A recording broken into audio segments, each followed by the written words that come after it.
Hello बच्चों, let's see what the question is trying to tell us. Question कह रहा है इन सभी स्टेटमेंट्स को कंसीडर कीजिए एंड बताइए कि कौन सा स्टेटमेंट करेक्ट है एंड अकॉर्डिंगली ऑप्शन सेलेक्ट करने हैं। तो स्टेटमेंट ए से देखते हैं। फर्स्ट स्टेटमेंट जो है उसको देखने से पहले जरा की कॉन्सेप्ट की बात कर लेते हैं। की कॉन्सेप्ट क्या होगा इस क्वेश्चन में। तो यहाँ पे जो की कॉन्सेप्ट्स यूज होंगे वो होंगे हमारे प्रोटोकॉर्डेट्स, सिफेलोकॉर्डेट्स, यूरोकॉर्डेट्स एंड जो हमारे साइक्लोस्टोमेट्स हैं, इनकी प्रॉपर कैरेक्टरिस्टिक की knowledge, right. So that is thoroughly हमें एनसीईआरटी पढ़नी है। That is the key concept basically. So characteristics of all these categories. सबसे पहले बात कर लेते हैं ए की। That is about the protochordates. तो बात करते हैं यहाँ पे हम प्रोटोकॉर्डेट्स की। तो बेटा प्रोटोकॉर्डेट्स क्या होते हैं?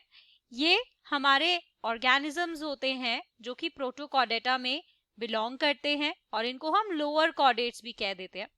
कैरेक्टरिस्टिक्स की बात करें तो yes, they are exclusively marine. This is absolutely correct कि ये एक्सक्लूसिवली मरीन होते हैं। अदरवाइज अगर इनकी बॉडी की बात मैं करूं तो इनके अंदर पाई जाती है बाइलेटरल सिमेट्री। इसके अलावा जो और बॉडी स्ट्रक्चर की बात कर लें, जैसे कि ये ट्रिप्लोब्लास्टिक होते हैं, यानी कि यहाँ पे मीजोडर्म भी इसकी बॉडी फॉर्मेशन में हेल्प करती है। So these are triploblastic. यहां तक क्लियर है बेटा? सिलोमेटेड होते हैं, यानी कि यहाँ पर ट्रू कैविटी प्रेजेंट है, सिलोमेट होते हैं ये। अब लाइफ की, इनके जो लाइफ साइकिल है उसके एक सर्टेन स्टेज पर इनकी बॉडी जो है वो एक लॉन्ग रॉड लाइक स्ट्रक्चर में डेवलप होती है, ठीक है, जिसे हम बोलते हैं नोटोकॉर्ड। सो इनके एक लाइफ के अंदर ऐसी स्टेज आती है जब ये नोटोकॉर्ड एग्जिबिट करते हैं। तो ये स्टेटमेंट तो बिल्कुल करेक्ट निकली। चलते हैं सेकंड स्टेटमेंट पे, दैट इज अबाउट सिफेलोकॉर्डेटा। तो चलते हैं बी पर। सो बेटा सिफेलोकॉर्डेटा की जब मैं बात करती हूँ तो ये बेसिकली प्रोटोकॉर्डेटा की ही क्लासिफिकेशन है, ठीक है। जो हमारा प्रोटोकॉर्डेटा है उसी की क्लासिफिकेशन है यूरोकॉर्डेटा में। देखो किस किस में ये क्लासिफाई हुआ है। एक हमारा हुआ है cephalochordate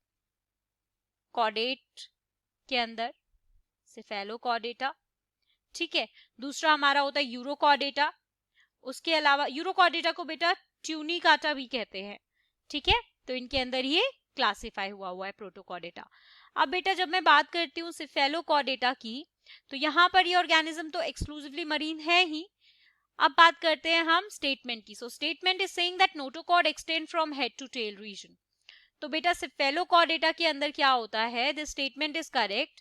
why I am saying it? Because यहाँ पर जो नोटोकॉर्ड है, नोटोकॉर्ड, वो थ्रू आउट लाइफ रहती है इनके साथ। This notochords remain throughout the life and ये एक्सटेंड करती है up to the head region. So this is correct. इसके अलावा जो नर्व कॉर्ड और टेल होती है वो भी थ्रू आउट लाइफ रहती है यहाँ पे, ठीक है। सो दिस इज ऑल्सो करेक्ट। आगे चलते हैं, यूरोकॉर्डेट्स की बात हो रही है बेटा। Urochordates are also known as, अभी बताया था मैंने, क्या नाम बताया था? याद करो, यूरोकॉर्डेट, यूरोकॉर्डेटा, और एक और नाम होता है ट्यूनिकाटा। तो कंफ्यूज नहीं होना है अगर एग्जाम में इस नाम से क्वेश्चन पूछ ले तो। अब चलते हैं स्टेटमेंट पे। So in urochordata notochord is present only in larval stage. So this statement is also correct because notochord जो है, मैंने कहा था प्रोटोकॉर्डेट में लाइफ की एक स्टेज में नोटोकॉर्ड जो है वो विजिबल होती है, ठीक है, अपीयर होती है। तो यूरोकॉर्डेट के अंदर वो स्टेज है लार्वल स्टेज। सो यहाँ पर लार्वल स्टेज के अंदर हमारी नोटोकॉर्ड जो है वो अपीयर होती है, ठीक है। एंड टेल जो है लार्वा की, वहां पर ये अपीयर करती है और ये अडल्ट होते होते डिसअपीयर हो जाती है, ठीक है। अब इस फिनोमिना को ना एक टर्म दिया जाता है, इस टर्म को याद रखेंगे बेटा।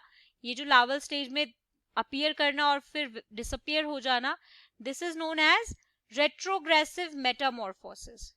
डिटेल में किसी और क्लास में पढ़ेंगे रेट्रोग्रेसिव